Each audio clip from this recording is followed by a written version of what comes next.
Asal-usul Buleleng dan Singaraja. Kisah dari Provinsi Bali. Buleleng adalah salah satu kabupaten yang berada di Provinsi Bali. Kabupaten Buleleng memiliki pusat pemerintahan yang terletak di Singaraja. Buleleng dan Singaraja merupakan salah satu tempat tujuan wisata yang populer di Pulau Bali. Selain terdapat situs-situs wisata yang menarik, Buleleng dan Singaraja juga memiliki cerita asal-usulnya. Pada suatu kisaran waktu yang lampau, Pulau Bali dipimpin oleh seorang raja yang bernama Sri Bagening. Sang raja memiliki permaisuri yang bernama Niluh Pasek. Sri Bagening dan Niluh Pasek dikaruniai seorang putra. Putra raja tersebut diberi nama I Gede Pasekan. Ketika memasuki usia anak-anak, I Gede Pasekan dititipkan kepada Ki Jelantik Bogol. Ki Jelantik Bogol mengasuh I Gede Pasekan dengan sabar dan penuh kasih sayang seperti anaknya sendiri. Belasan tahun kemudian, I Gede Pasekan sudah tumbuh menjadi pemuda dewasa. Meskipun keturunan bangsawan, I Gede Pasekan ternyata sangat dekat dengan rakyatnya. Hampir setiap hari, I Gede Pasekan pergi sendirian ke berbagai tempat untuk bergaul dengan rakyatnya. Ya, begitulah. Suatu saat dia akan menjadi pemimpin. Syarat menjadi pemimpin yang baik adalah dia harus menjadi anak gaul. Hari itu, ketika I Gede Pasekan genap berusia 20 tahun, Sri Bagening memberikan perintah kepadanya. Gede Pasekan, sekarang kamu sudah cukup dewasa. Karena itu, kamu pergilah ke desa Panji. Ayahanda, kenapa Ananda harus pergi ke desa tersebut? Karena di sanalah tempat lahir ibumu. Aku akan memberikan 2 buah pusaka kepadamu, yaitu keris Ki Baru Semang dan tombak Ki Tunjung Tutur. Baik Ayahanda, Ananda siap melaksanakan perintah.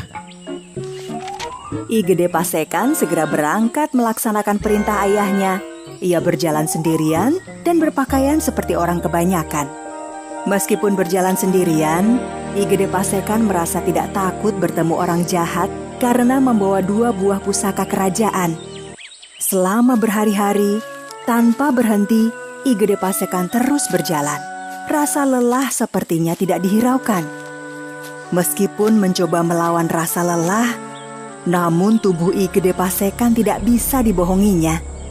Malam itu, di bawah pohon besar, di hutan yang masih liar, I Gede Pasekan beristirahat. Ketika I Gede Pasekan sedang terlelap, sepasang mata besar dan menyala sedang mengawasinya. I Gede Pasekan pun terbangun dan terkejut dia sudah berada di atas pundak raksasa. Anehnya, meskipun heran melihat raksasa itu, tidak sedikit pun rasa takut hinggap di hati I Gede Pasekan. Siapakah engkau ini? Kenapa engkau membawaku? Tetapi raksasa itu hanya diam. Raksasa terus berjalan menuju ke tempat yang agak tinggi. Raksasa itu ternyata membawa I Gede Pasekan ke puncak sebuah bukit. Mereka melihat gunung menjulang di sebelah selatan dan lautan yang luas di sebelah utara. Dari arah selatan hingga ke utara itulah kelak yang akan menjadi wilayah kekuasaanmu. Setelah berbicara singkat, raksasa segera menurunkan I Gede Pasekan. Tak lama kemudian, raksasa itu melangkah pergi dan menghilang. Sambil memikirkan apa yang dikatakan oleh raksasa itu, I Gede Pasekan terus berjalan. Hingga akhirnya, dia sampai di desa Panji, tempat kelahiran ibunya. Sesampainya di desa tersebut, I Gede Pasekan berjalan-jalan di pantai. Ketika sedang berjalan di pantai itulah, I Gede Pasekan melihat sebuah kapal besar yang kandas di antara bebatuan karang. Ketika termangu-mangu melihat kapal yang kandas itu, Kisanak, apakah aku bisa minta tolong? Siapakah Kisanak ini? Dan pertolongan apa yang Kisanak inginkan? Aku adalah nahkoda kapal yang kandas itu. Dengan sebuah kapal kecil, aku turun ke pantai ini untuk mencari pertolongan. Semua penumpang masih berada di pantai itu. Apakah Kisanak bisa membebaskan kapalku itu? Aku sudah meminta bantuan ke sana kemari, tetapi tidak ada seorang pun yang bisa menolongku. Jika Kisanak bisa melakukannya, maka separuh dari harta yang ada di kapal itu akan kuberikan kepada Kisanak. Baiklah, aku akan mencobanya. I Gede Pasekan segera duduk bersila sambil melihat ke arah kapal yang kandas. Tidak beberapa lama kemudian, angin kencang berhembus dan membawa ombak bergulung-gulung ke arah kapal. Sedikit demi sedikit, ombak tersebut berhasil membebaskan kapal yang kandas di karang itu. Pelaut itu tidak mengingkari janjinya. Separuh harta yang ada di kapal tersebut diberikan kepada I Gede Pasekan. Sejak saat itu, I Gede Pasekan menjadi orang yang kaya raya dan bergelar I Gusti Panji Sakti. Seiring waktu, wilayah kekuasaan I Gede Pasekan semakin luas.